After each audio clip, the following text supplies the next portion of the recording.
Hello, everybody. Welcome to the Open Mic Comedy Podcast. I'm your host, Mark. If this is your first time here, welcome. If you're a returning listener, welcome back.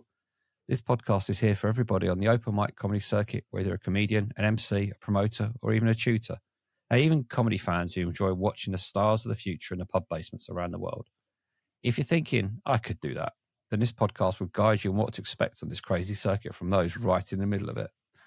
Today's guest is someone who is an absolute joy to be around, always positive and always supportive. She can be found at many nights across London and emceeing occasionally at G&B. And if you ever give her a spade, she may just start digging. Please welcome to the stage, it's Barbara Fernandez. Yeah, you've seen my material. Yeah. Well, you refer to somebody with the same name as me, so it kind of sticks. Of course. Yeah, I may have to talk about the digging at some point. Yeah, explain that to the audience. I will. I'm sure we'll get to that. How are you doing anyway? Yes, good. Thank you. It's early for me, so if my voice sounds a bit weird, that would be why. That's fine. Yeah, no, good. Happy to be here. I've listened to several other episodes, so yeah. Nice to be on myself. Hopefully I can be helpful to people because I think I have not a weird perspective, but I MC quite often for G&B, probably like at least once a week. Yeah. And then I'm in an in-between space in terms of my gigs and stuff. So I still, like, I headline an open mic nights, but then I do some paid spots, and then I've been to Edinburgh, so I'm kind of in an in-between thing, but I'm still in the open mic circuit, mostly from the emceeing and then the odd headline spot to try out new material. But I really like being close to people who are literally like just doing their first couple of gigs. Yeah. Sometimes, through G&B, that's quite cool. I get a lot of satisfaction from that. I bet. So where did it all begin for you then?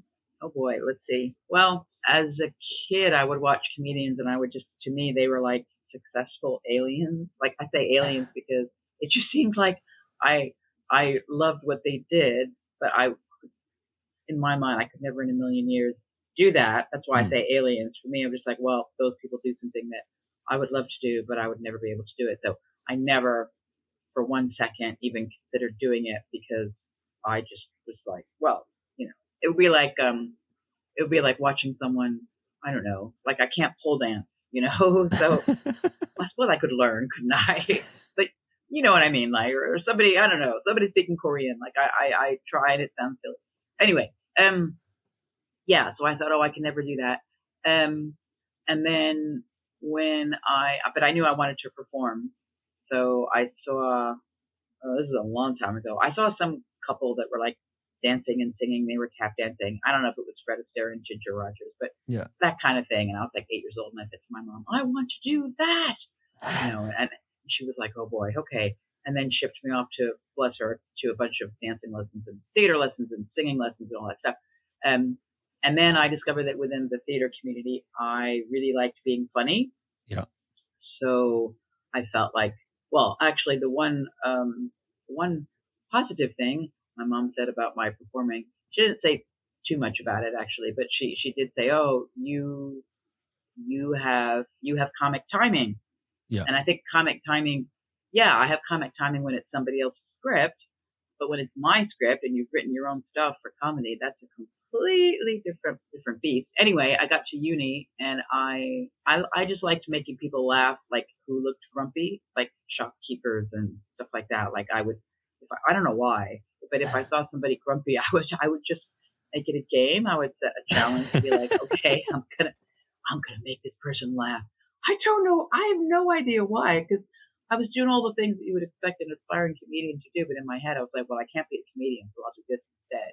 Anyway, long story short, I went to after uni, I went to Paris. I worked as I was an illegal immigrant for many years, which is where the digging comes in. Maybe we'll talk about that a bit later.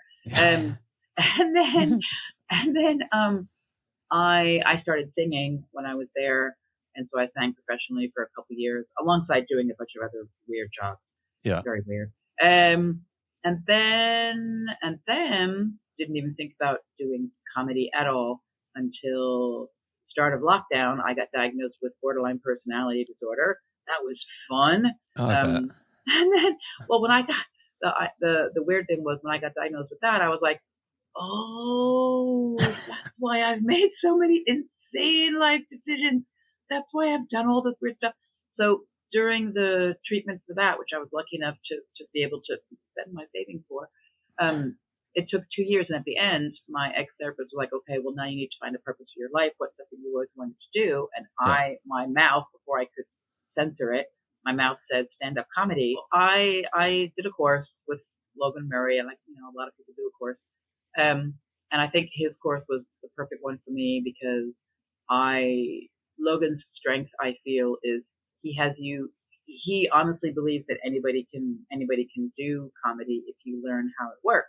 Yeah. And anybody can write comedy. And for me, I was like, well, I can perform somebody else's script and make people laugh like that. But me write comedy, I had no clue that I didn't even know that this is going to sound silly. I didn't even know that there were rules for comedy. I just thought people just got up and they were funny, you know? But then when I discovered things like, rule of 3 and all these other writing rules, I was like, oh, anyway, I did the showcase at the end of the 6 weeks.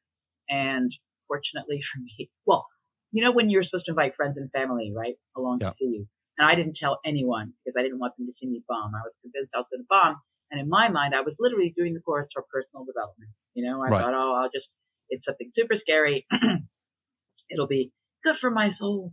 I like a challenge. And then, I know, weird. I like a challenge. So I didn't tell anyone, but then my kids found out. They were in their early 20s. We were living in Cambridge at the time, and I couldn't be like, oh, you can't come. Yeah. Right. Well, I would say that now. Well, they would say that now. They would say, I'm not coming. Because at that time, they did come. And it was actually good because, at that time, my material was way more family friendly than it is now. But also the showcase went really well, and they were quite proud of me, which is pretty cool.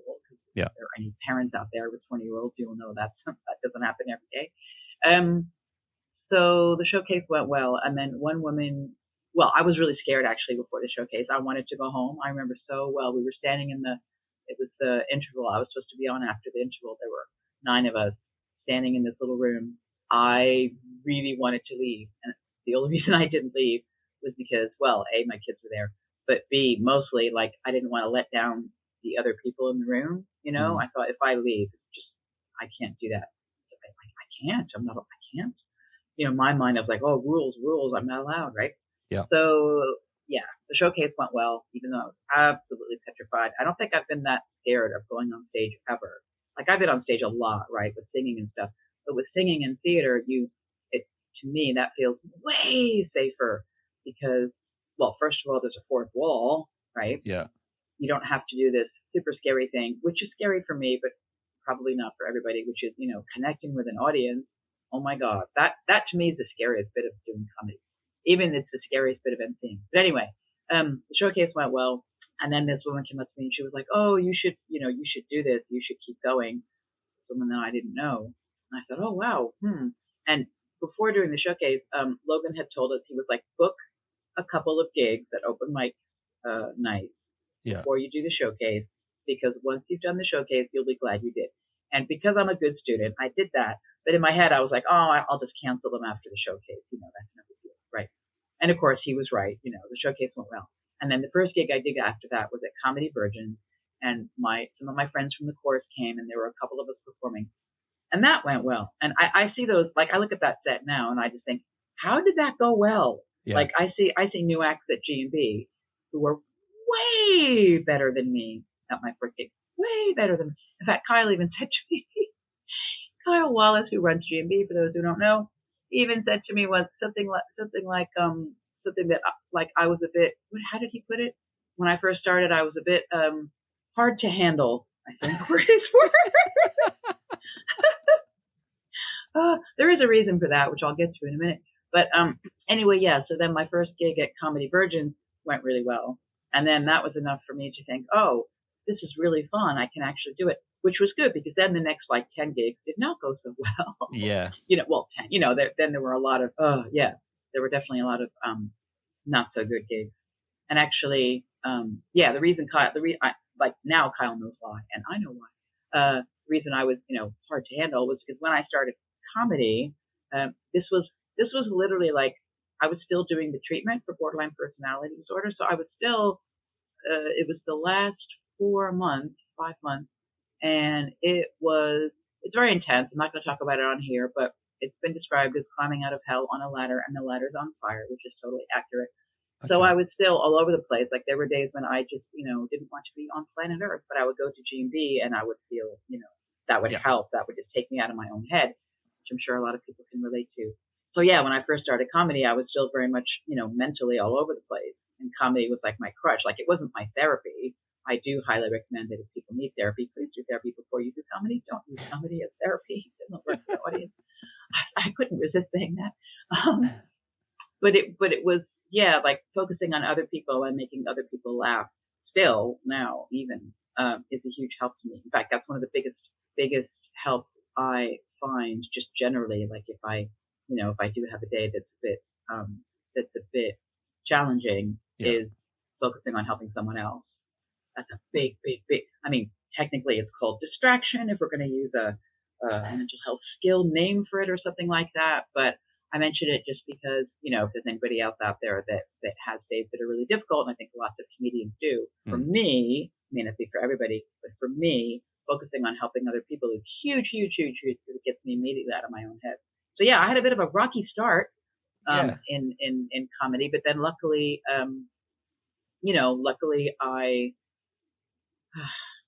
luckily I found G&B. Luckily Kyle didn't chuck me out, even though, okay, this is going to be really, really embarrassing. But like the first couple of times that I was there, like I didn't even understand the whole bucket thing. Like I was one of those people. Oh, this is going to be really, I'm going to say it though. I was one of those people who genuinely thought that, well, why would I contribute? I was performing, which now makes me cringe, right? But I didn't understand that, yeah, people don't pay to see open mic comedians. Like they might donate or contribute. But if we want to keep these open mic nights going, or any night going that offers, bucket split type of deal, any night where the pub isn't paying the club to put on the show, which is very much the case with G&B and other nights, then, we gotta contribute. I mean, in New York, it's all pay to play, apparently, on the open mic scene. And that's not an option. Anyway, so yeah, luckily Kyle didn't chuck me out. And I did realize, like, I think, I was standing behind another comedian in line to leave a G&B gig. And he was like, oh, well, what I do, because I'm a bit skint, I just put money on every other time. And I thought, oh, that's a good compromise. I can do that. Because at this point, yeah, I'd spent all my money on this treatment for borderline personality disorder. So I really didn't have a lot of money, but I did that. And then Kyle didn't chuck me out. And then I stayed. And then 6 months in, he asked me, 6 months in? Yeah, he asked me if I wanted to MC. Okay. And he taught me how to MC. And then, the treatment finished. And so I was a bit less crazy. Well, still, still have the same brain, but I manage it better now. So now I can focus on making people laugh and not being quite so hard to handle. So taking you back to when it first started as doing stand-up, I guess it's fair to say that music plays a huge part in what you do now. Did it play a huge part back then as well? Or was it different? It was still the same thing? Yep. Well, I mean, it wasn't the same. It wasn't the same format, but it was from the very start. I knew I wanted to put music in because I do love singing. But I remember when I was working in a piano bar, I remember singing Gloria Gaynor's "I Will Survive," and I'm singing the chorus, and as I'm singing, I'm literally thinking to myself, okay, this is really fun, but I really want to help people. I want to do something that touches people at a deeper level, but I still wanted to sing, and I think comedy is so essential nowadays. And and Logan was saying, bring yourself to your comedy and blah blah blah. And I was like, well, I got to put singing in there. I don't know how I'm going to do it, but I'm going to do it. So at first, what I used to do, because the whole, like now I use backing tracks and I have a clicker and I have an iPad, and people have said it all looks very smooth, but I mean that took like 2 years of tweaking. Like that took a long time to get to that point, because at the beginning, what I used to do was just like belt something out a cappella as a punchline, And then, it was the musical bits were very short. I was talking about some mental health thing, and I was saying how, if we're on the Titanic, um, those of us with BPD would rush like toward the ship instead of the lifeboats, and so then I would belt out something like, don't go and please close the door, and that would be it, or something like. And that's not very funny, but I'm just saying it to give you an idea, right? It was that short and with no music. Yeah. And so it was mostly talking, and then every once in a while I would, think something else. Then I added the music.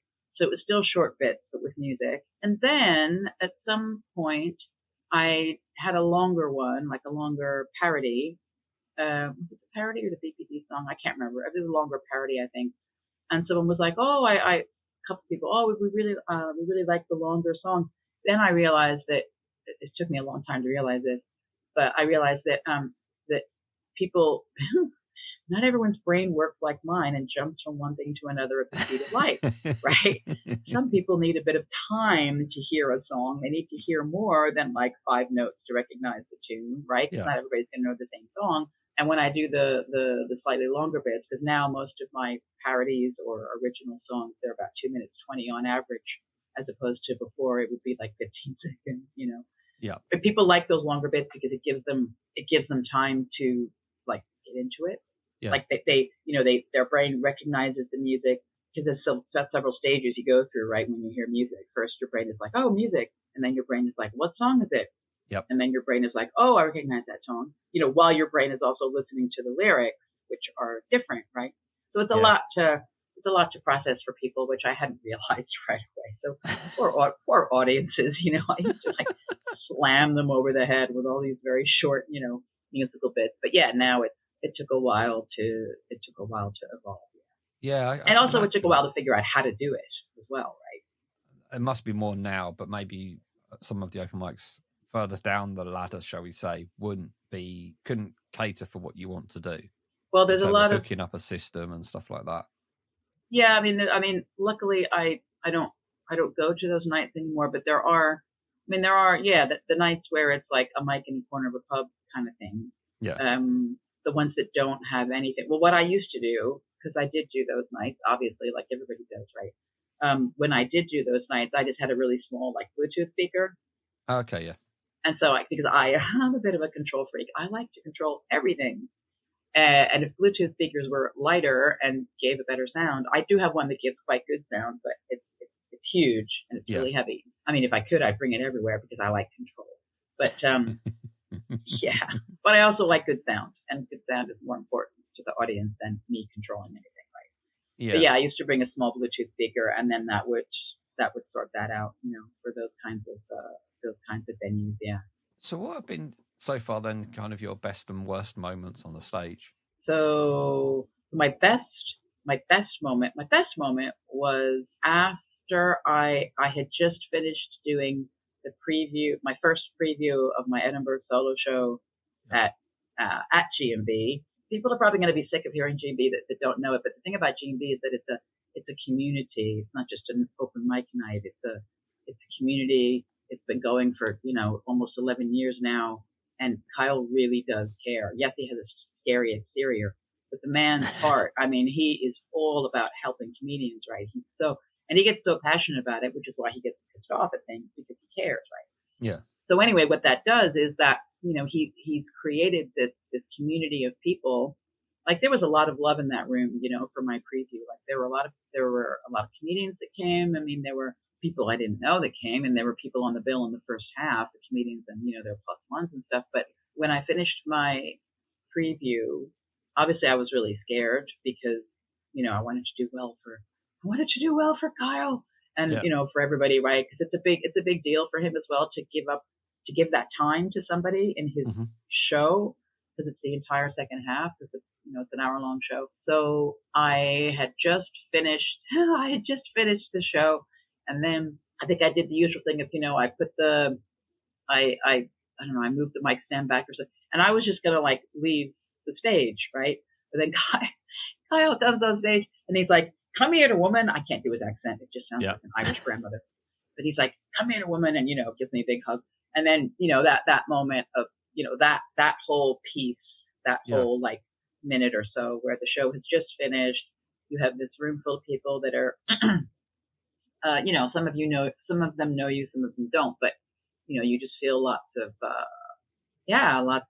love and support is the only way I can think of it, because it's quite a vulnerable show. It's quite a vulnerable show. So at the end of it, I remember feeling like I had literally like just unzipped myself from, top to tail and just opened and gone, here you go. So yeah, that was a huge moment. And then my worst moment, which was my worst moment. Well, I have a couple of worst ones, but there's a common theme. Not every MC is conscious of the fact that if you have a lineup of stand-up comedians and one of them is different, be it character or musical or whatever, or poetry or whatever, it's a good idea to mention that to the audience when you introduce the act, because otherwise it's a huge gear shift for the audience. Yeah. And then the act has to wind up emceeing their own set to kind of ease the audience into what they're doing, right? Now, I didn't know this at the time. I didn't know that there might be circumstances in which I would have to MC my own set. So I accept 50% responsibility for this one. But I go on stage, and this was a pro night as well. And the MC had made how can I put it? I was the opening act. So the MC had spent the first, I would say, 20 minutes making the night all about them, all about the audience. So joking with the audience, making them feel like they were funny. The MC didn't share anything about, I'm not like, I don't want to diss him or sound like I'm being, I'm just explaining the facts, right? What happened. And I want people to know what to do in case it happens to you, because I didn't know this until Kyle explained it to me afterwards, when I was, not very happy. So he was making, very good at doing it, very good at making the audience feel welcome, very good at getting them to laugh. But they were laughing at things that they were saying. He didn't share anything about himself, nothing. We didn't know who he was. So to go from that, where they are being praised and shown to be funny, and everything they say is taken on as something that's a jewel of comedy, to then have an act come on and share about themselves and expect people to laugh when they share about themselves. Yeah. It was a big, in fact, Desmond Dealey was there as well, who runs another fabulous night, just another comedy night. And Desmond, I was glad Desmond was there, because Desmond said the same thing. He was like, right, okay, when I came off stage, because it was cricket. Well, except for one table, there was one big table that was laughing away, and then everybody else, it was like cricket. I was like, what's going on? It was a long 10 minutes. So I get off stage, and then Desmond says, right, okay, I know you're not happy, because I didn't let it show. You can't do that, right? You just have to do your best and do your thing. But Desmond's like, okay, this is a 50-50 situation here. And he was, he knows my stuff. He's seen me many times before. He knows, I'm not live at the Apollo, but I'm still a decent comedian. So when I talked about it to Kyle afterwards, he said, what you need to do in that situation is, the audience it's too big a gear shift, so you need to MC your own set. So for example, instead of me saying, instead of me saying, oh, I'm half French, half American, blah, blah, blah, blah, I might ease them into it by being like, right, so, where's everybody from, but, and the Europeans in, or something like that, oh, well, I'm half French, half, making that, helping the audience make the transition. Yeah. If the MC hasn't done that. Okay. So that was a huge learning curve. And the other crickets moment that I had was a charity night, and it was horrible. And it was a similar but different in that the MC was, very good MC, but he just didn't tell the audience if there was a musical act coming on. Yeah. And I don't start singing. I used to start my set singing, but then it shocked people, I think. And I didn't know. I literally used to just I started my set going, I was too fat to be a singer, apparently. And so, people would laugh, but then at the same time, I learned that, it's just too shocking. Okay, can't do that. Anyway, he didn't tell the audience there was a musical act on, and then they looked at me like I was a Martian and not the good kind. They were just like, who is this person? And again, like I accept responsibility for, you know, if I were a more seasoned comedian, yeah, I could have done something different, you know, I could have asked them, I could have done the lead-in thing, you know, yeah, to bridge the gap again and to be like, right, you know, yeah, there's going to be some music. Who likes music here? You know, or something like that, rather than just hit them with my weird shit. And, you know. Although the good thing about my weird stuff, the good thing about the music thing is that when there's like drunk people in the audience, oh, it's really funny. It was one night, it was at Secret Comedy in Brighton, and the audience, they'd been drinking, and there were these women at the front, and they kept like interrupting some of the acts, which you know, highly annoying for the act. And then I come on, and then I launch into my first singing thing, and they were just like, I think they were too shocked to interrupt me. It was really funny. They looked like animals in the headlights. They were just like, oh, it was really funny. And then they, you know, in a good way. And they literally just like kind of sat there with their mouth open for the whole set. I mean, they were laughing as well, but so sometimes, being a bit different can have that advantage of shocking people in a good way, I guess, if they've had too much to drink. Yeah, but it's I think as a, like you say, when you hear music, your brain does something. Your brain's already being entertained without you. You know, if you got the beat going straight away, then that person is like, oh, okay, there's something happening here. Yeah. Whereas I think sometimes when you've got more of a traditional stand-up and you come on stage, it's like, well, just make me laugh then. Come on. What's the first joke?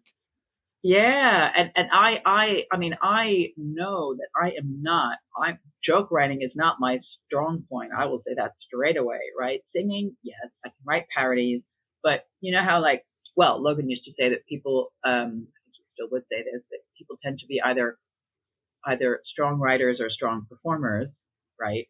I mean, I have seen some people that are both, but it's pretty rare. Most people tend to be, very good writers and not so good performing, or people like me who perform but are, you know, need to learn how to write. And I really, I know that writing jokes is not my strong suit. It's something I've had to learn. It's something I'm still, you know, working on improving and stuff. I think if I couldn't sing, I never thought about this before. If I couldn't sing, I would still want to do stand up because I really, really, really want to make people laugh. Yeah. But I think I would have to work 10 times as harder. Because for me, my brain naturally writes parodies. Like I'll be in a supermarket and I'll hear a song and my brain will just give me different lyrics. Yeah. Like you mentioned the digging. Like when I was driving back, I was listening to the radio driving back from going to see a friend's house in Ely, and and I hear Nicki Minaj's Starship, which normally goes, it normally says, what is it? Starships are meant to fly, hands up and touch the sky. And I heard courtship in a pigsty, hot dudes and DIY. Like I literally heard that whole thing. And then that's just what my brain does. Brains are weird, right? It's really weird. So then I got home. It was late Saturday night, but I was like, I have to write this now. Yeah. You know, so then I just wrote the whole parody, which is about digging, which is, this is probably the time to explain it, which is because for those that haven't seen my set, I do talk about how, like, I went back to a guy's place after our first date because I am a slut, and the living room floor was literally earth, and it was because he wanted his living room ceiling to be higher, so he just started digging up the floor. And, you know, most women would have run away, and what did I do? I grabbed a shovel, right? Yeah. And, we literally spent 3 months, removing 30 cubic meters of earth, which is a lot of earth. So I sing about that, and then how, like, the next guy that I met, DIY also. No furniture, no bed, no kitchen. Ugh. Yeah. Fortunately, there's no DIY in you can always do a bit of both. Now, if it were DIY, it would be like painting. It wouldn't be digging. So. Yeah. Relief that phase is over, but Greetings, listener. Sorry for the interruption. It's John the Peg from episode 41. If, like me, you're loving this episode, in the hot tub, with 9 merchant sailors. Listen to your higher self. Consider giving it a 5-star rating. And follow the pod on whatever app you're using. It's the right thing to do. Right, lads? And Mark will be forever grateful. Now, our helicopter has arrived, so I must beg your leave. But please, enjoy the rest of this absolute humdinger of an episode. So you mentioned the preview show for Edinburgh. So you went to Edinburgh last year in 2024. Yep. What was it? What was your experiences like? Was that your first time there, or have you been there before? So I had been there twice before. So in 2022 and 2023, because I'm a crazy person. No, because I'm very, very lucky, right? Because when I'm not doing comedy, I'm doing voiceovers and audiobooks and YouTube videos and stuff. And anyway, thinking some of the weird stuff I've narrated, which I talk about in my set. But what that means is I can work from anywhere. So of course I live in London, the most expensive city in the world, right? Or from New York. But what that means is I'm able to still work while I'm in Edinburgh because I just bring my microphone, you know. Okay. And yeah, I have to pay for rent or whatever, like a hotel or, well, in this case it was student accommodation. So there's extra money to pay, but I don't have to ask for time off. I'm freelance. I can still work. So in 2022, I went up there because I have a good friend, Donald Vaughan, who's one of the funniest comedians I've ever seen ever. And he travels the world doing children's shows, which are also hilariously funny for the adults. I met him through G&B, and he was going up to Edinburgh, and I was saying how I wanted to go up there to see what it was like, because I've never been, and he was fantastic. He was like, well, he showed me how it all worked. He was like, because I said, I'll go for 2 weeks, and he's like, well, if you can work from anywhere and you're going to go for 2 weeks, just come for the month and do the whole thing. And I was like, oh, okay. Yeah. And I'm really glad I did, because he showed me how it all worked. I mean, he was amazing. Like there's a lot to get with Edinburgh. I mean, it's a huge beast. There's a lot of moving parts. It's like a 1,000-piece jigsaw puzzle, and you really need all the pieces to know how you're going to make the most of it when you go up yourself. So that first year, I mostly focused on doing spots and meeting people. It was really fun. Like, I didn't know that you could just go as a relatively new comedian and do, well, I've been going for a year by that point. Yeah. So still very new. I didn't know that you could just go and do spots. Yeah. And that amazed me. And it was really cool. And I loved meeting people that were doing comedy in other parts of the world. And yeah, it was really, really cool. And for me, it was fun because I was just doing spots, right? I didn't have to, hold a bucket every night or put up posters. Well, I mean, I helped people put up posters and I helped people with the odd thing. And then the second year I went up in 2023, I still wasn't ready to bring a show up. Because I knew from the start I wanted to do a solo show. I didn't want to do a two-hander or any of that because my stuff is pretty weird. And I wanted to do a solo show, which people that have seen my show, they know that makes total sense. The second time that I went up for the month without doing the show, I focused on looking at venues and scouting all the venues. I said, okay, by the time I leave here, now my goal is to know exactly where I want to apply when I do my show, right? So then I came back, and I knew I wanted to be with Laughing Horse because I'm a big believer. I really want people to be able to come and see my show even if they have no money. Yeah. That's really important to me, especially because I touch on mental health and stuff. So, dive into it. So I was looking at all the venues, and I had that, so I had that sussed, and then I spent fall of 2023 putting together the show. And and then when I went up to in 2024, I was really glad to have had those 2 years of, 2 previous Edinburghs behind me, because it's so much when you go up and do a solo show. It wasn't fun anymore. I mean, you've put a lot of work into that, a lot of prep work into. I mean, most people probably just look online and go, "Oh, that venue seems cheap. I'll do that one," and not realizing where it is and stuff. And how I'm not like that. I'm a plodder. Like I study and I immerse myself in stuff, and I have this big thing about, wanting to do things right, and I'm a bit of a perfectionist. So, and also like I to me it's a big deal, because that's an audience's time, know, like if you're like fine if you're doing a work in progress, then people aren't expecting something that's fully finished. But if you're bringing up a show and you're telling people that it's a show, this is where I would get on my high horse. Please have it be a show, like something you've worked on. Like respect audience's time.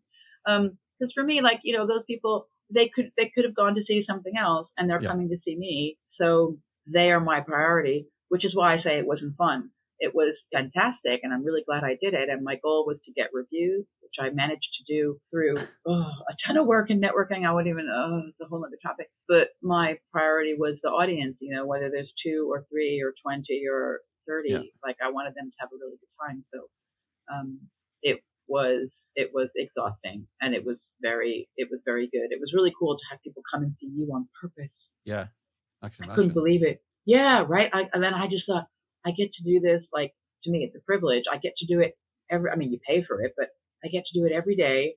And people come. I was still amazed that, like, I would ask people, how did you hear about the show? Half of them from flyering and half of them from the internet. They just, they saw my poster, they saw my description, and they thought, singing, sagging, and shagging, that's going to attract a specific type of crowd. Which turned out to be perfect. Yeah, really, really good. And also I had the help of a director. I do want to mention my director, Roland Saunders, because I would not have been able to have done what I did in Edinburgh without him. But Kyle as well. I mean, those are the two, like Kyle's like number one. If there was anybody I was going to, put at the top of my comedy thank yous list, or, who do I owe a lot to? It would be Kyle. I would absolutely not be anywhere near being able to do the things I do now if it weren't for Kyle. So he's number one. And also, the other person is, Roland, because Roland is a fantastic director for anybody who's looking to do their first Edinburgh show, or anybody who wants to just like start doing longer sets. Like he's worked with a couple of people that I know that have done really well. Sally Ann Fellows and Phil Cornwall. Now Phil Cornwall, it was amazing what Roland was able to to help Phil achieve. It was incredible. Phil doesn't have, he now has enough material for an Edinburgh solo show, but that wasn't his goal. Phil's goal was he wanted to do a longer spot, and he wanted to really like do the best he could do in a 30-minute set. And it was amazing. Anyway, so Roland, when we were in Edinburgh, Roland taught me how to flyer because there's an art to it. Right. Yeah, he helped me put my show together. He explained to me that maybe it's not a good idea to belt songs from the very beginning. Maybe you want to, do some softer ones at first and not come on full blast. He just helped me. He helped me a lot with the overall arc of the show and the overall feel of the show, and what things to include and what things not to include. So that was also a big part of what I was able to do. Yeah, I've always been intrigued by the people that are the directors in shows and what they do for somebody that's doing this kind of, this kind of show rather than something on TV. You see the role of a director on TV, and then you hear of a role of a director doing helping somebody with a stand-up show, and how that differs and what they offer.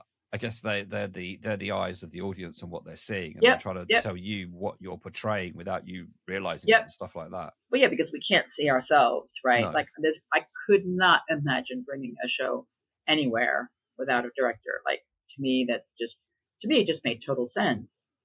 Like why would you can't see yourself. I can't pretend to know what the audience are thinking. Like I know when I can read the room. I know when they're happy with what I'm doing or when they're not happy, or when they're shocked or when they're confused. No. But yeah, I think a director's essential. Yes, that was a big help. So, plans for Edinburgh again? Yep. So because I'm addicted to punishment, I'm going up there again. Well, this time I'm bringing my solo show up there again, singing, sagging, and shagging, which I keep writing more stuff for it, which is cool, but also like I'm also working on a longer version of the show for touring purposes, because a lot of venues want to have an interval. So it's good to have a version of the show that's, now that the hour version is, is sorted. Well, sorted. It can always be edited. It can always be better. And I am working on making it even better, because you can always do better, right? But I do want to have a longer version, like an hour and a half version, so that when I tour, there can be an interval. But then it's like planning, when is when's the best point in the show because you want to leave people on a bit of a cliffhanger that will get them talking, blah, blah, blah. So there's all that stuff. So I'm working on developing that. But for Edinburgh, I'm going to do my solo show again. I'm going to do some new songs in there that I've written. So, and then I'm also bringing up I'm going to MC a compilation show for Cabaret. I'm still working on the title. Okay. So yeah, it was going to be something like Barbara Fernandez's Wild and Wacky Cabaret or Horseplay Cabaret or I don't know, Oddballs. Well, not Oddballs with an S because that already exists. Anyway, any title recommendations are welcome. But yeah, I want to provide a space for people that are not doing stand up to be able to promote their shows. Okay. With by doing a spot. So by doing like 10 minutes, 7 to 10 minute spots. So I'm going to bring that up, and that'll be really fun. It'll be fun because I really want to help promote like all the weird stuff. I love all the weird stuff in Edinburgh, all the character stuff, anything that's not straight. I like straightforward stand up very much, but there's a lot of compilation shows for that. There aren't that many compilation shows for the other stuff. My fellow weirdos. So, yeah. That's actually quite nice. Like, yeah, so it must be quite a lot of work because it's 2 shows, isn't it? And if you're doing them regularly. Yeah, I mean, well, the compilation show, obviously I don't have to write that, right? I mean, I am writing an intro song for it, and I'm writing a bucket song for it because that's what I do. That's my thing. I have a bucket song for my solo show. I have an intro song for my solo show. I still want to put my brand on it or whatever, but it's going to be very much, obviously about the acts as well to, share their shows. So at least, I don't have to write all of that bit. Obviously, I just have to make sure that, the hard work is going to be, I still have to pay for it, pay for the registration, pay for the posters, pay for the flyers, and then, promote the show, promote it on social media and organize the acts. Like there's still going to be a lot of work that goes into it. Yeah. I'm just thinking about that right now. In fact, I literally, and I'm thinking, oh, no, I am going to pay someone to flyer for me this year. The good flyers get snapped up quickly, but I have somebody that I found last year that I'm going, because I already have, I know people at this moment, they're still applying, they're still looking for things. I'm lucky enough to have already had my offers accepted by Laughing Horse. So, excellent. So my solo show is 2 p.m. in Dragonfly, which is beautiful. Yeah, perfect venue for me. And then my compilation show is going to be in Counting House, which is a very fun venue. Yeah. Up in the attic, 7:45 p.m. Little shout out there. And then, before that, I'm also doing Brighton Fringe every Saturday in the afternoon. So that'll cool. That'll be fun over at Temple Bar. That'll be fun because I've been down to Brighton Fringe before, but just mostly to see Donal and other comedians, do their thing. And whereas this time I'll have a show, so I'll be able to hopefully do some participate in some compilation shows as well. So that'll be fun. Excellent. Always keep him busy then. Yeah, I have a whole other show. I have a whole other show that I wrote before bringing my first show to Edinburgh. I know. But then I realized, oh my God, I can't do that show first. That's insanity. Because the other show I have it's called a Nightmare Brain Share, and it's about, well, it's a deep dive into borderline personality disorder. Because when I talk about BPD in my show, I talk about how it's basically, for me, the way it shows up for me is it's a combination of ADHD, PTSD, bipolar, and psychosis. So the other show that I've written is it's like a compilation show, but I'm the MC. Yeah. And then I have 4 characters, 4 acts that come on. One of them is ADHD, and so ADHD has a song all about that and a prop, and then PTSD has a song and a prop, and so each act comes on, and there's recorded bits in between where I'm talking to the acts and stuff, and because they obviously they are full on, whatever their thing is, like ADHD loses a slipper, and there's a whole song that I've written about. And in fact, most of those songs I wrote and I recorded, which was expensive because it was in a studio, but it was worth it. There's only one parody in that one, but yeah, I wrote all of that. And then I was like, well, a friend actually was like, do you think for your first Edinburgh solo show, you might want to maybe do Something a little bit toned down. Well, not even that. Something you've done before in front of audiences. Yeah, I get that. Because the singing, sagging, and shagging, I mean, that's all my, club show hits or whatever. That's a silly way of describing it. But, it's all the stuff that I know works because I've done it in front of audiences. Whereas this other show is not as comedic. But I will be bringing up that one probably in 2026. Okay. And then in 2027, I have plans for another show. Wow. Jeez. We've got people who can't plan the next 5 minutes, and you're already planning hour-long shows in years in the future. I know. Well, I can just see this trajectory because one of the biggest things that helped me with borderline personality disorder was learning how to regulate emotions. And so that show is going to be all about that. Yeah. Well, I won't say more about that, but because I think it's a very original idea. So for now, I'm tempted, but I won't. I will keep it to myself. But just imagine what my personality would do with something like that, and you get a pretty good idea of what will happen in 2026. It sounds like it's going to be a hell of a ride. It will be a ride. I don't know how funny a ride it will be. I'll try to make it funny. Yeah.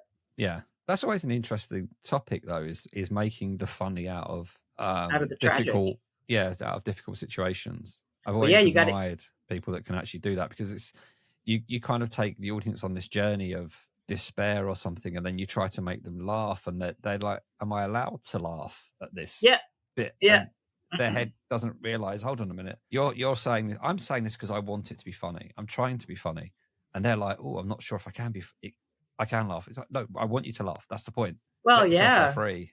Yeah, it's all about setting the tone at the start, right? That's why at the start of a lot of Edinburgh shows, you'll see the person say something along those lines of, listen, this all happened a long time ago. It's okay to laugh. Yeah. I mean, I do that in a song. I basically say that, but singing, because I want people to know right from the start that it's okay to laugh. But that's also the other reason why I think it's really important to have enough distance from those events to be able to make them funny. Because if you don't have enough distance, if you're still half in it, if you haven't done your therapy before your comedy, or at least before, putting that bit into comedy, right? Yeah. Then you won't have enough distance from it, and then you won't be able to make it funny because audiences are really smart. Audiences pick up on everything, right? So if they feel if we're still a bit conflicted by something or upset by something, they pick up on all that stuff. Yeah. You can't pull the wool over their eyes. So yeah, distance is key. I mean, there are some things that, there are some things that I have distance from, but I don't. Well, there are some things I have distance from that I just haven't found a way to make funny yet because they're just really, really not funny. So I have to, I don't know. I'll find a way eventually. Usually it happens in a song. I hear a parody and then I'm like, oh, that's how I can make that horrible thing funny. Yeah. Yeah. So kind of on the open mic circuit then, what have your general experiences been about positivity and negativity around it? What I don't like about I'll start with what I'm not too crazy about first. I'm not too crazy about how there are people who don't take it seriously. So that's anybody from promoters to some promoters, obviously, to some acts. So let's see. I mean, open mic comedy, that's how people get started, right? You can't learn comedy. It's not like an instrument. You can't learn comedy standing in your room talking to your cat. I've tried. It's not the same, right? It is just not the same. You have to learn in front of people. You have to learn by putting yourself on a stage in front of people, hoping that they'll laugh. It's a very vulnerable learning thing, right? Like, I don't really know of anything else. I don't know of any other skill where you are so exposed while you learn, right? Yeah. You're so exposed to all kinds of things. You're exposed to ridicule. You're exposed to just quick judgments. You're exposed to all kinds of stuff, prejudices. The list is long while you're learning. And when we're learning, we're in a vulnerable state because we know that we're just starting out and we don't want people to stomp all over us and tell us that we suck or whatever. And as I said before, like when I first started, I was not very good. I mean, I wasn't awful. Like, it wasn't like people never laughed. It wasn't that people didn't find me entertaining at all. They did, but they did find me a bit full on, a bit too much. And I frightened people at a Cambridge gig, which I'll never forget. I frightened them. I was too full on. because it's a necessary learning process, the open mic circuit. I wish more people would take it seriously, because that's just how you learn. And also, like, comedy is way more difficult than I had thought, and I've been a performer for years and years and years. Yeah. So people who think they're just going to rock up on stage and with no preparation whatsoever and just become a comedian and be on Live at the Apollo in 5 gigs, or bring a Edinburgh show up after 20 gigs. I'm sorry, no, right? It's unless you're the very, very, very, very, very, very, very rare exception, most of us have to work at it, and it is hard work, right? I mean, if you're doing it as a hobby, that's different. But even if you're doing it as a hobby, like, I don't appreciate that people that people don't appreciate it for what it is. They don't appreciate the time the promoter puts in. I mean, some promoters put in more time than others, let's be honest, right? We all know that. But yeah, so I don't like when people treat it as something that they can just cancel at the last minute, because you're letting other people down, and that's a spot that somebody else could have used. Somebody else could have used that spot to learn. And yet, people don't take it seriously. The things that I love about it, I love the community. When you get the right night, there's a real sense of community that you don't get with the pro nights. I mean, not that I've done dozens of pro nights. Well, I have done a fair few, but it's way different. And I remember the first one I did, I remember just feeling really alone. Yeah. Because like, I went to one, I was the newest person, I was the only woman on the bill, which usually doesn't bother me. It doesn't bother me, but I felt more like, it wasn't because I think it was just because I was new and they didn't know me. It wasn't necessarily because I was, I'm a woman, but I just felt ignored by the other acts and the promoter. Like, they all seemed to know each other. It was out in Birmingham somewhere at this big social club, and I didn't do that well either. I did that gig too early. But yeah, there's not the camaraderie in the community that there is in the open mic circuit. It's not as, for me, it's not as safe until I imagine once I do see, like, there are some pro acts that I know that do have their community. Yeah. But it's not when they first started the pro circuit. No. It's like there's another new community on the pro circuit to fit into, and even then, because often you've got comedians competing for the same spot.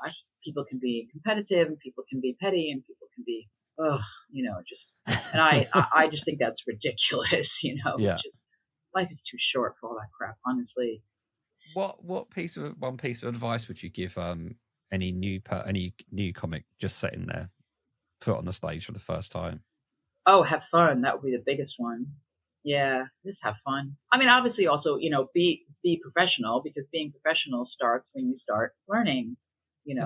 And people who are, and I see it with G&B, because with G&B there's I MC for G&B quite regularly, so I see a lot of new acts every single week, and the people stand out who are nice, who turn up on time, who act professionally. Those people stand out. The people who hang out at the back of the room on their phones and think they're God's gift to comedy, when they come on stage and they've paid no attention whatsoever to all the other acts, and then when they come on stage they want everybody to laugh at them, those people stand out too, but for different reasons, right? Like, I was at another night that I really like, for completely different reasons, is the Monday night Nice and Spiky. I did that one recently, and that one is, what I love about that one is that one, sometimes there's audience. Well, there's audience, but not necessarily all the time. Often, like, a couple times I've been there, it's just been comedians, like 10 comedians or whatever, or 12 comedians. Yeah. And unlike a lot of nights where it's just comedians, that community is quite supportive and quite good. Like, people watch each other's sets and people laugh, and you can get feedback, and it's supportive. Yeah. And I love that. There's a lot of open mic nights out there where the promoter will be like, oh, they're against people bringing +1s. Nice and Spiky isn't that. Nice and Spiky is a different thing altogether. You're welcome to bring people. You don't have to, but the community is so good that even if there's just comedians, it's a really cool, fun night. Yeah. Whereas there are some other open mic nights where they pride themselves on not requiring anyone to bring a +1, but because it's in London, and because, once again, like, people are not going to pay to see new comedians practice. Yeah. They'll get an audience of just comedians, and then, like, nobody laughs because it's just comedians thinking about their set. Now, I've only experienced like I've heard a lot about those kind of nights, mostly from other comedians, if I'm honest, because I don't experience that anymore. I think I rarely did, but there's a lot of new comedians that tell me about those nights, which is the only reason I know about them. And to those nights, I would say, well, do a really good night and get people to bring a plus one, because I do want to address this thing, because some people are, the only thing that I would say about the whole, bringer thing that people make into this huge issue is that, with G&B, it's a very studied, conscious decision to have acts bring people. But as Kyle says, like he wants to make it a night where you want to bring people, because it's a really good professionally run night, and that's exactly what it is. Yeah. Like if I want to bring friends to see me, and if I'm doing, a 10 spot or whatever, I would always bring them to a G&B night, because I know it's going to be a good night. I think the reason that it is so supportive is that it's very clear that we're there for each other. And yeah, we want to bring our friends, and yeah, we don't always have friends to bring, but in that case, you do a BYOB, right? Yeah. That's what I did when I first got to London. I didn't have any friends here really. So I did that. Like you can be part of that community and not know anybody. And then there's non-bringer spots that nobody talks about with G&B, but there's the 7/8 spots and the 10 spots like this. So yeah, to new acts, I would definitely say have fun and don't take yourself too seriously, because it's okay to have really crap gigs. Yeah. It's okay to just feel like you can't do it. Like it's okay. Just have fun and also get support if you need it. Like go to writers groups. Writers groups are one of my favorite jokes came out of a writers group. I mean, I thought of it myself, but the stimulus for it was in a writers group. Yeah. I get it. I completely understand. It just gives you that little bit of you're not so much in your head. You're hearing creative ideas that are going around you, and you're kind of like, oh, okay, that could work somewhere. Yeah, and also do what you can to feed into the community, because I did a joke writing course recently, very good last year. Amanda Baker runs and Abby. Anyway, very good joke writing course. And they were saying how comedy there needs to be more of a community in comedy, and that's right the way through. This is they were talking at pro level. Yeah. And I think community in comedy can, if it starts at open mic level, the more we have it at the open mic level, the more we'll have it at the semi-pro and pro level. So writers groups are a part of that. Like I would meet with a couple of friends. Like we just got together, on a Sunday, we would go and have lunch or something, and then share material like those. Otherwise, it can be really lonely, Yeah. You're lonely on stage, but you don't want to necessarily be lonely off stage as well. Yeah, and also like if you're having a bad day, or if you're having a bad night, go to a comedy night. Like just go. That's what I did. Literally, like I don't stay home by yourself watching Netflix or something. Well, I mean, if that's what helps you most, obviously, I'm not gonna tell people how to manage their mental health. But for me, that's what helps me, right? Like it's always hard to get out the door. It's always like, oh. But then once I'm there, I'm so glad I'm there. And I can't tell you the number of comedians who have said to me, I had such a crap day today. I really didn't want to come, but I'm so glad I did. Yeah. I've that's happened to me quite a few times. If you work in like an office environment and you get really bogged down during the day and your brain's not in it, you kind of think, I can't do it. And you go along and just go, that's what I needed. Yeah. Just that helped in a bizarre way. I laughed and I forgot about what had happened in the actual working day, and we start again tomorrow. Yeah. Rather than going home and stewing on everything that you've done, you've not had that break from anything. Well, yeah, and there's the whole endorphins thing, right? Laughter releases endorphins, like dopamine, like it's a chemical thing. And also, like the reason comedy works is that we're doing it together. So yeah. So if things do go amazingly well and the tour show starts, do you have any ideas for walk-on music and things like that for your show? Oh yeah. I mean, I don't know if I would do the walk-on music for my touring show, but generally, if someone were to ask, because there are some nights that do walk-on music, there are some open mic nights that do walk-on music, which I think is always super fun. Yes. Yeah, absolutely Highway to Hell. AC/DC. Well, yeah, because with my material, I know that's where I'm going. But that's gonna be where all the fun people hang out. So Yeah. what? I don't want to go and sit and listen to harp music. I think that's why Jesus hasn't. Well, anyway, skip that last bit. I have a lot of theories as to why Jesus hasn't shown up after 2,000 years. But, although my theory would be more like, why was Satan a fallen angel? I mean, he got sick of. Imagine listening to harp music for a gazillion years. Like, harps are beautiful, but no. I would do what Satan does. I would be down with the fun people. So that's where I'm going.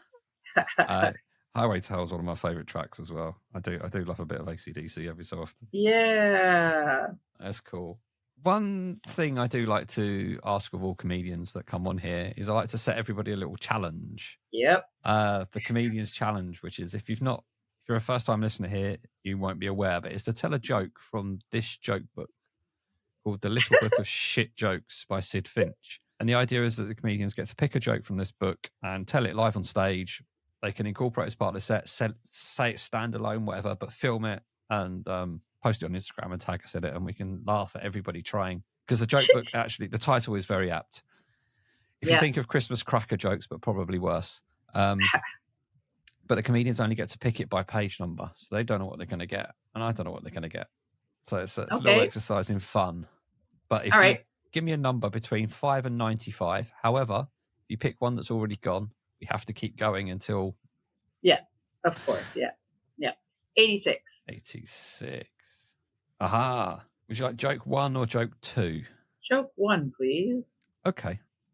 My therapist tells me I have an unhealthy obsession with vengeance. We'll see about that. I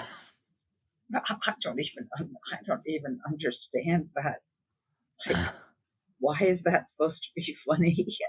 A vengeance, revenge. We'll see about that. I'm going to get my own back, I guess. It's a bad. I told you it's a bad joke. Yeah, lots of bad ones. I feel like I should have gone for joke 2. Are you going to email that to me? Because I'll it'll go out of my brain in a second. I'm trying to write it down, but you can change it in some way that makes it make more sense. So my therapist tells me I have an unhealthy obsession with vengeance. We'll see about that. Okay. Maybe change vengeance to revenge. Might make it a bit more obvious. I'll keep the wording. I'll just add a topper or something. But please don't do it at a proper gig. Please don't. Or slip it in some lyrics into something, and it just gets heard a little bit, and then you move on and don't sing in it too much. That's a good idea. But no. So lastly, where can people find you? So on socials, I'm at Barbara's Voices. Okay, and is that on Instagram? Yep. TikTok. Instagram, TikTok, Blue Sky. Yay. I say yay because the other place, YouTube. What's the other one? Facebook. Yeah. And it's BARBARAS Voices, because some people aren't sure how to spell Barbara. I was gonna say, what's the days and times then for the Edinburgh and Brighton ones, and I'll get them added into the description as well for people to check out. Oh yeah, so the Edinburgh one is Singing, Sagging, and Shagging is going to be at 2 p.m. daily, except Mondays at Dragonfly. Mm-hmm. And then the cabaret show, I will get a title to you soon. Let's just call it Barbara Fernandez's Wild and Wacky Cabaret. Call that for now. That's at 7:45 p.m. at the Counting House in the Attic. And then Brighton is, I'm at the Temple Bar every Saturday in May. Although there are different times. Yeah, if you put Singing, Sagging, and Shagging Brighton Fringe, it will come up. Yeah. Excellent stuff. And you can find us on Instagram at Open Mic Comedy Pod. We have a website, openmiccomedypod.com. Whichever platform you're listening to this on, please give it a like, follow, subscribe, and all of that jazz. It helps get us up the charts, and more fantastic comedians can be heard. If you're a comedian who wants to come on, drop me a DM on Instagram, let me know, and we'll look at getting you on as soon as possible. And lastly, just thank you so much for your time today, Barbara. It's been an absolute pleasure talking to you. Oh, well, thank you for having me. It's been really fun. Got me thinking about stuff as well. We're a thinking podcast now, not just jokes. Yeah. And for everybody else, I will speak to you all very, very soon.